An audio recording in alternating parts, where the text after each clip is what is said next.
안녕하세요. 올라나라고 합니다. 카자흐말로 놀이 한글 분야에서 전통 음식 그릇에 대한 얘기를 해보도록 하겠습니다.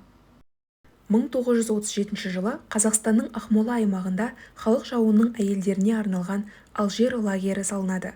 Ол жерде тек әйелдер ғана емес, 2-3 жасқа дейінгі сәбилер де тұтқында болады. Алжир тұтқындары егін екті, мал бақты, тігін жұмыстарымен айналысты. Алайда қыстың қақаған аязы мен жаздың аптап ыстығына, аштық пен ауыр тұрмыс жағдайына төтеп бере алмай, тұтқындардың басым көпшілігі лагерде қаза тапты. Бірде тұтқындарға жақын маңдағы қазақ ауылының тұрғындары келіп, ақ тас лақтыра бастайды. Күзетшілер еш нәрседен күдіктенбейді. Тұтқындағы әйелдер енді жергілікті халықтың мазағына айналдық деп ойлайды.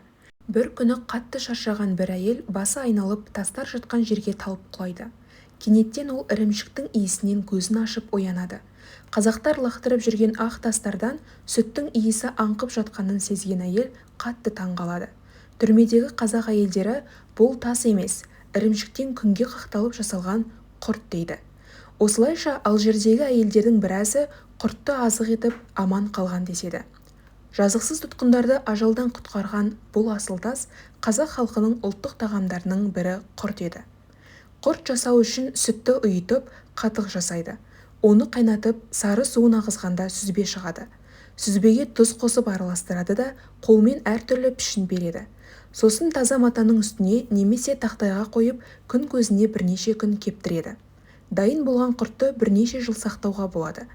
Оның құрамындағы кальций сүйек пен тістің, тырнақтың нығаюына көмектесетіндіктен қазақтар кішкентай балаларға көп жегізген. Оның үстіне құрт ақуызға бай өнім болған соң, ағзаға ұзақ уақыт тоқтық береді.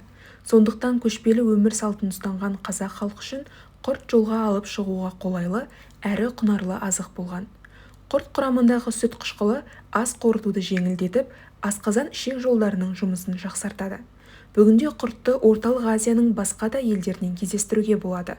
Дәстүрлі ақ құртпен қатар түрлі түсті әрі әртүрлі дәмдегі құрттар да жасалады.